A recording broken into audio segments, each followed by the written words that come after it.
Coming up here on Mountain News this morning, severe storms cause more tornadoes to touch down here in the Commonwealth, and communities here in eastern Kentucky begin to clean up after heavy rains cause flooding in our region.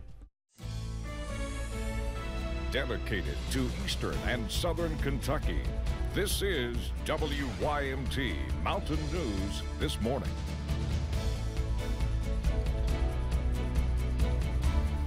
Well, good Monday morning to you. It is the first Monday of the new year. I'm Dakota Makeris. Thanks so much for waking up with us. And if you're waking up, well, you might just have some white stuff around. Let's head over to Brandon Robinson for a look at that forecast. And Brandon, it's certainly a morning to start your car because, well, there's probably snow on it. Yeah, listen, some locations have gotten more than others. We've started to see it come down in some locations, but we went from flooding to storms to snow in less than 72 hours. So crazy Kentucky weather. Let's take a look, see what's going on this morning across our region, and you'll see some of that snow still coming down there on the satellite radar loop for the last few hours.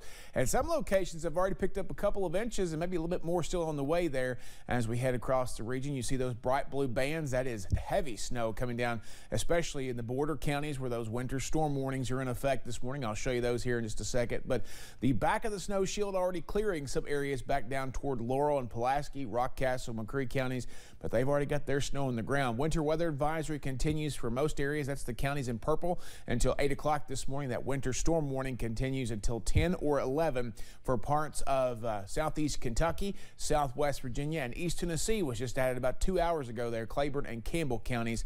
So that's where the heavier bands of snow are coming down. You can see where the lower visibilities are, showing you those heavier bands of snow. So just be careful out there this morning. US 119 on top of Pine Mountain covered this morning over there above Whitesburg. Whitesburg proper doesn't have too much snow on the ground, but that just goes to show you, even though we've had those warm temperatures, they're colder this morning and continue to get colder. Heavy snow could overcome a cold ground there in some areas. Weather app forecast, we're going to continue to see these snow showers for just a little while today. Some flurries will start to move in a little later, and then the skies will gradually clear as we head into the afternoon hours and we get right above freezing for a daytime high. Dakota? All right, Brendan, thank you so much. Well, Martin County Judge Executive Victor Sloan has died. Now, Sloan had announced on Facebook in early December that he would not be rerunning for re-election due to declining health. Now, in the same post, Sloan said he had been battling cancer for several years and his condition had recently worsened. Governor Andy Beshear appointed Sloan to the position in April of 2021. Sloan's term was supposed to last until December of this year.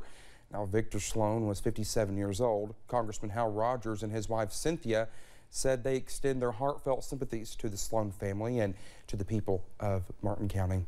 The National Weather Service says at least 7 tornadoes touched down across Kentucky during Saturday's storms.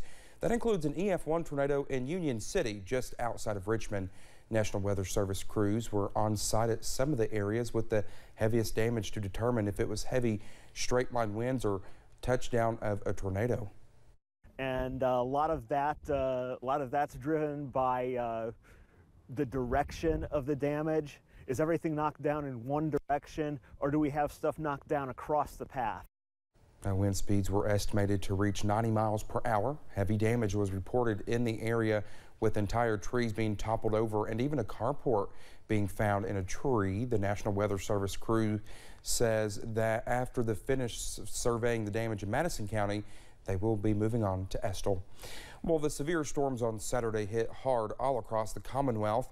Many people in Bowling Green, just weeks removed from the deadly tornadoes that swept through western Kentucky, suffered severe damage from the flooding and high winds. Many people were forced to seek shelter where they were. And we stayed there until it was over. We heard a large wind roar. You know, we didn't know that the front of the building, that half of it was gone until we came out of that room. Terry Thornton is the owner of Thornton Furniture in Bowling Green. He says the storms ripped the sign off of his store, leaving debris everywhere. Thornton says he was helping a survivor from the Mayfield tornado find furniture just hours before this storm came through. Hopkinsville in western Kentucky also experienced its own severe flooding from Saturday's storms. A Marathon gas station owner says the station was destroyed, but it wasn't the flash flooding that took down the business. It was the strong winds that sent pumps flying. My gas pump, everything blew away. Inside, the roof caved in, whole water line, everything's busted. It's really a disaster behind the register right now. Now, the owner of the gas station isn't alone. Some yards are missing trees. The Southern States Co-op is missing a wall. People living in Hopkinsville say they are becoming more accustomed to natural disasters. Many of them helped out in Mayfield and Waverly, but now it's their hometown that needs help. Well, with the recent heavy rain back here in eastern Kentucky, many community leaders are assessing the damage and trying to figure out their next course of action. Now, our Alyssa Williams was in the Coal Run community of Pike County and talked with local officials about these damages.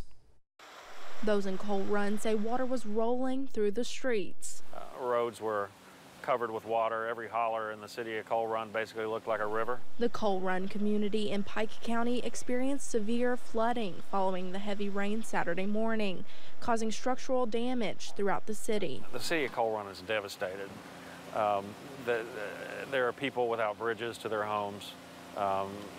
There are structures that are leaning off the side of creeks. There are roadways that are no longer safe because the erosion that's gone under the asphalt.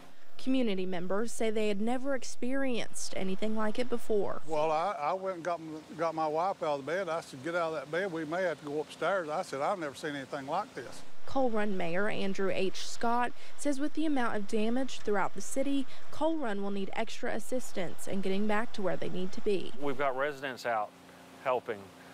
We've got our city crews out, our maintenance crews. We've even got our safety and police officers out working on this. We don't have the hands to spare. We've got all hands on deck.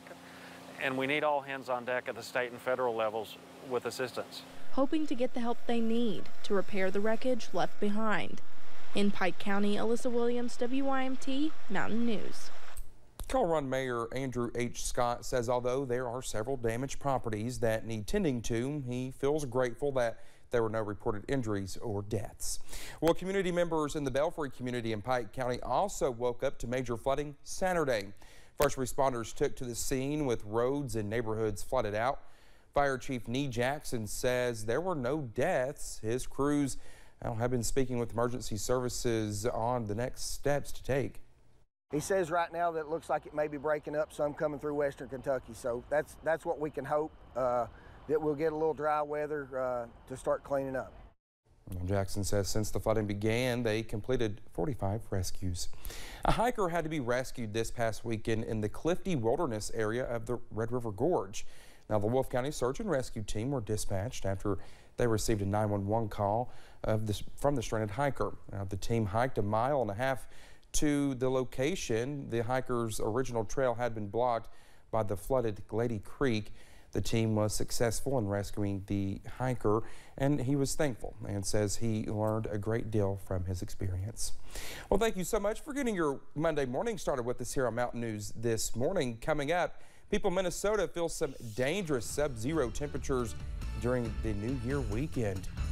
Our snow chances will start to wrap up soon, but some of you could still see some slick roads as temperatures continue to drop. I'll have the latest forecast in about 3 minutes.